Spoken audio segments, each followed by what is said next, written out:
One of you reached out and asked, can you just tell me the real reason why I haven't manifested what I want?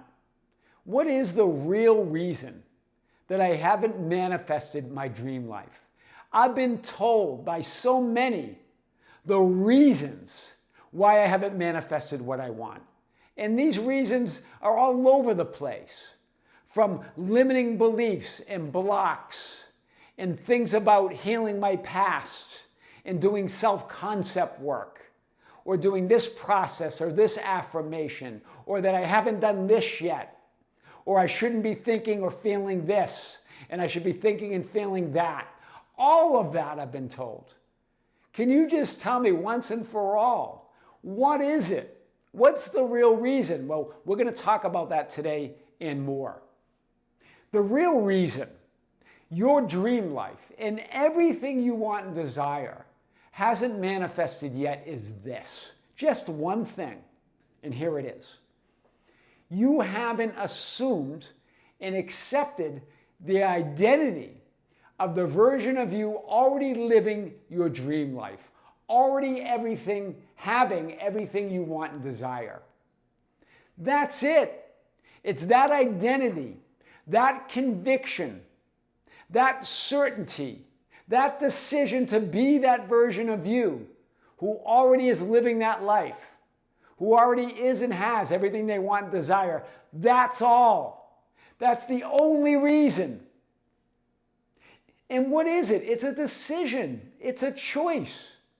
It's an acceptance of the fact, your truth, your facts, that you're already that which you want to be. That's why the famous mystic and teacher Neville Goddard said, you're already that which you want to be. And your refusal to believe it is the only reason you do not see it. Neville Goddard. Your refusal to believe it. He's not talking about mere doubt and changing moods and all of that. You could be a hot mess, you can doubt it. But it's your absolute unbelief. That's what he's talking about. Refusal to believe it is your unbelief. That's why the ancients said they could not enter because of their unbelief. You outright refuse to believe it. But you say, well, Tom, but it can't be that easy. How do I believe it?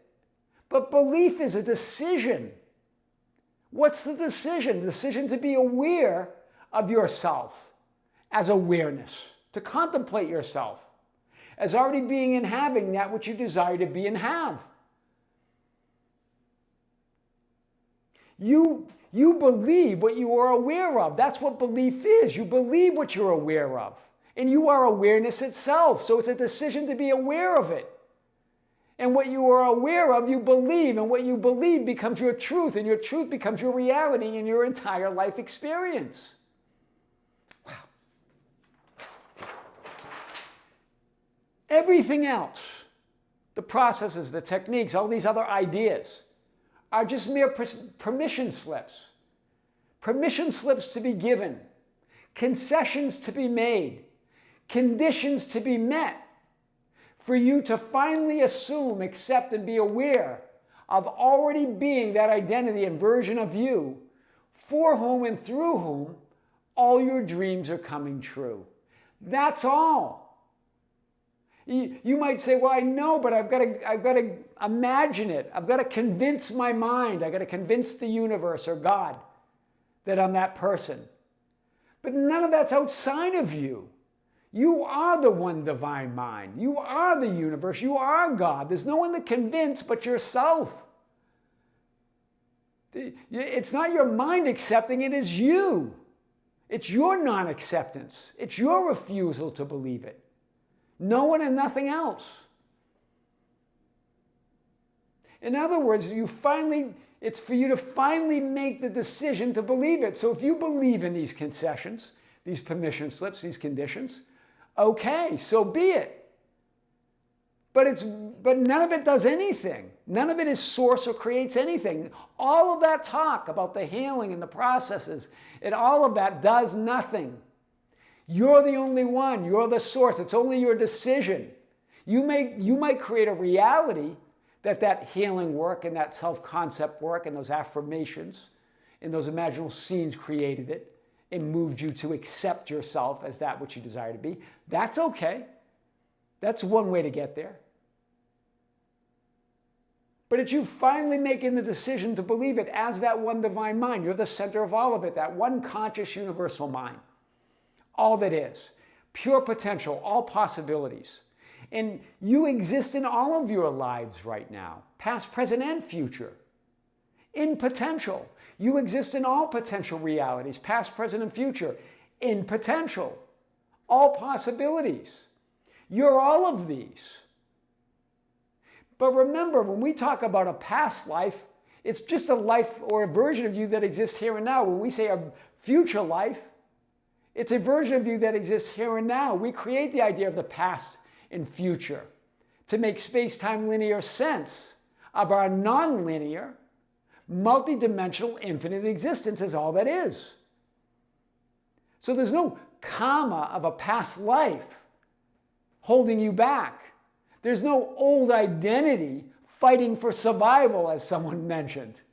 It's that you're all identities here and now. All of those identities and all those versions of you are sovereign points of consciousness. They're you, but each potential exists as its own sovereign, independent version of you. It doesn't sabotage or affect you in any way. Unless you decide, unless you choose. It's all you. No one can create or sabotage your reality, not even a version of you. Only you, here and now, in this current illuminated frame, decides it all. And in any now moment, here you are in this now moment, framing your experience as all that is. You are experiencing a completely new version of you in your reality. You're completely new, clean slate in every moment. You are always in the 0 point, in every moment, creating a new idea of who you are. Any continuity or solidity is a complete and utter illusion that we create to make space-time linear sense of this non-linear, infinite, multidimensional experience is all that is. You're changing in every moment. And every change, remember, is a complete and total change. You're not changing altering any one version of your reality. It's a completely new you and a new reality. Any continuity, any idea of old identities and old realities is a complete and utter illusion. Any idea of old assumptions or old beliefs, that's all made up. It's only what you're believing and assuming now. It's always new. So there really is no old identity. There's a potential identities that exist here and now. But remember, you're expanding in every moment. You are infinity. Infinity, remember the idea of infinity, the paradox of creation or existence or infinity, is that it's finished. But at the same time, it's expanding, or it wouldn't be infinity. So at any one moment, it's finished. It's complete. It's whole. But it's also expanding at any one moment. That's that change in that changeless reality, knowing itself from a completely new viewpoint. That's you. You never return to an old idea of you or old identity. You create that story. But you're always new. Complete, total new you and new reality in every moment. Nothing is fixed. Nothing is ever the same. So while it might seem familiar to you, it's completely and absolutely new version of you and new reality. It's not fixed. It might be familiar, but it's not fixed. You're never the same you. So that idea of an old you is just a story we make up. One of you was talking about it. It's an old you fighting for existence, fighting to not go into oblivion. And that's why it's sabotaging you. And that's why opposites appear. That's all made up. That's all nonsense.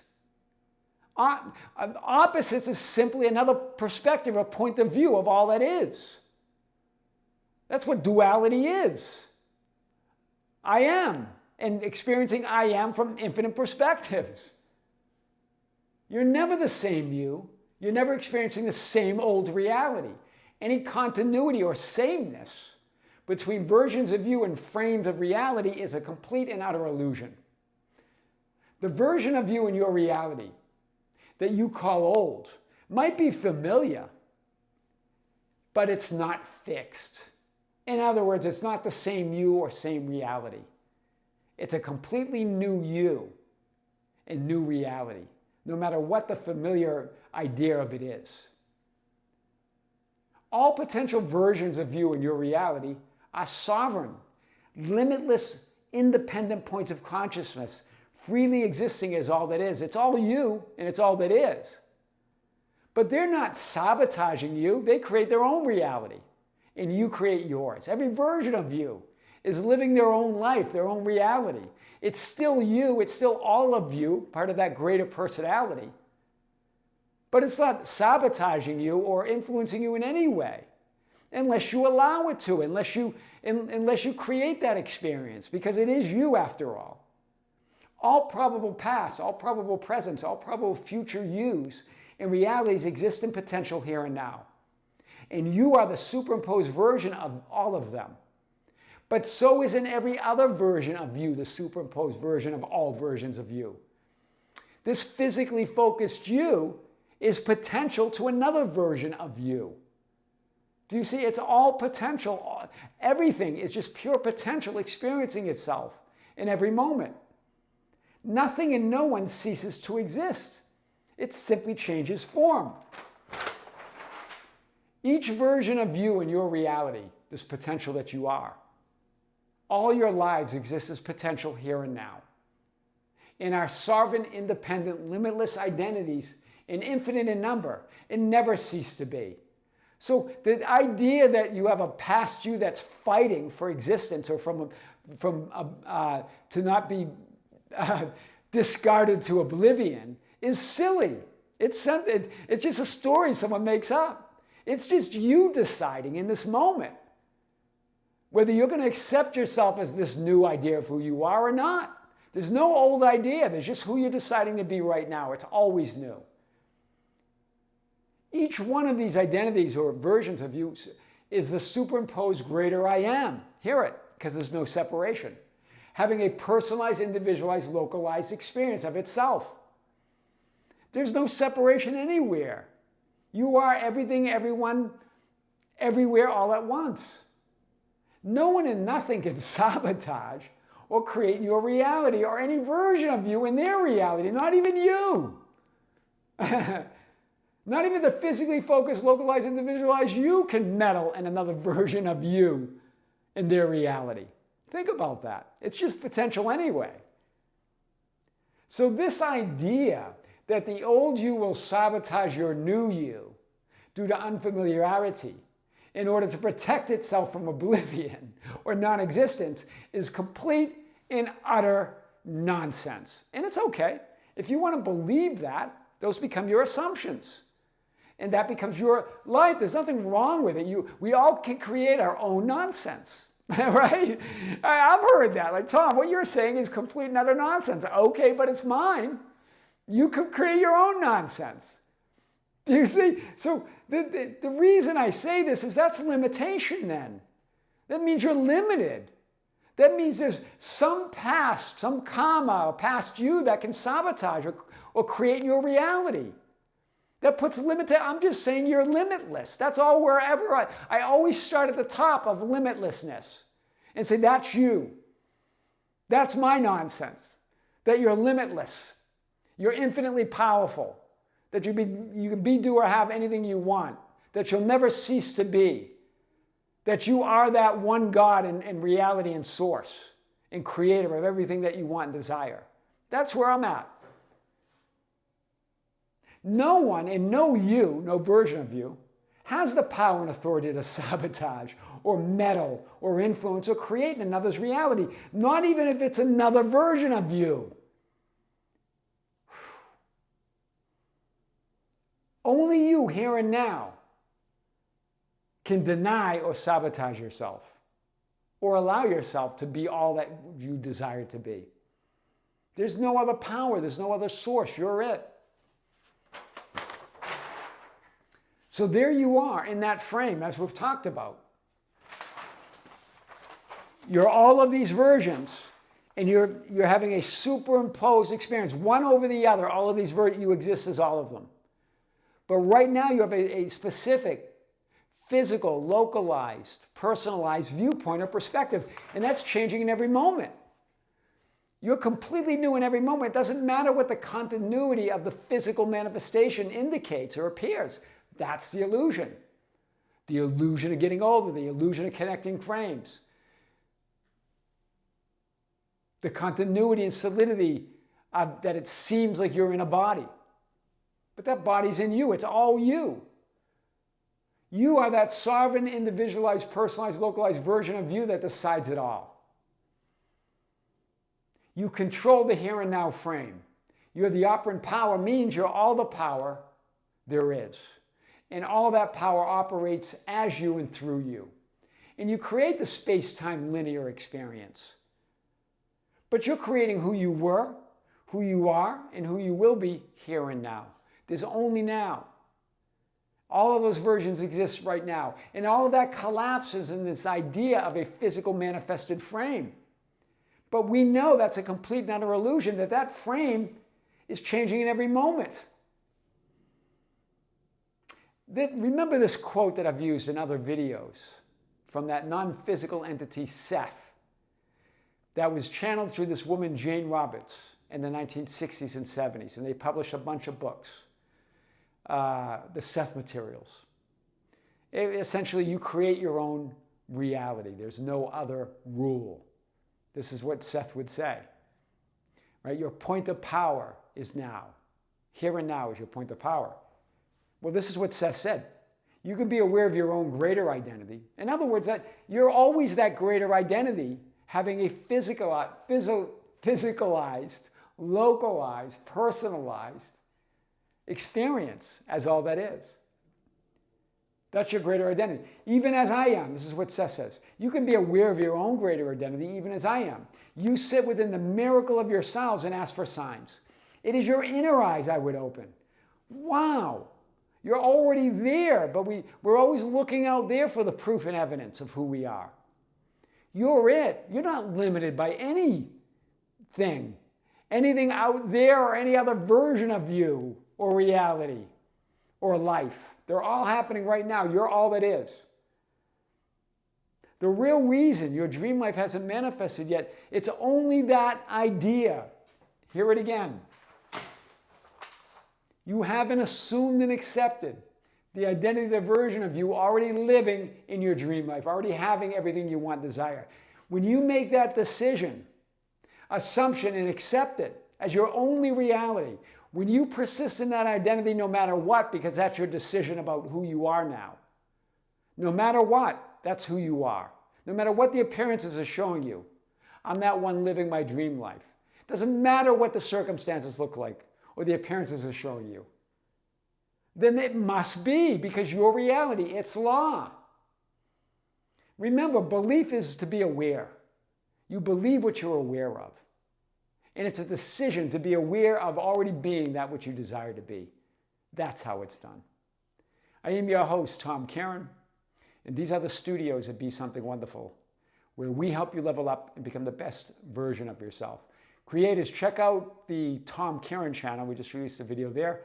And check us out on the Be Something Wonderful membership channel later this month. We're going to have our next live stream, our 43rd live stream that we just announced.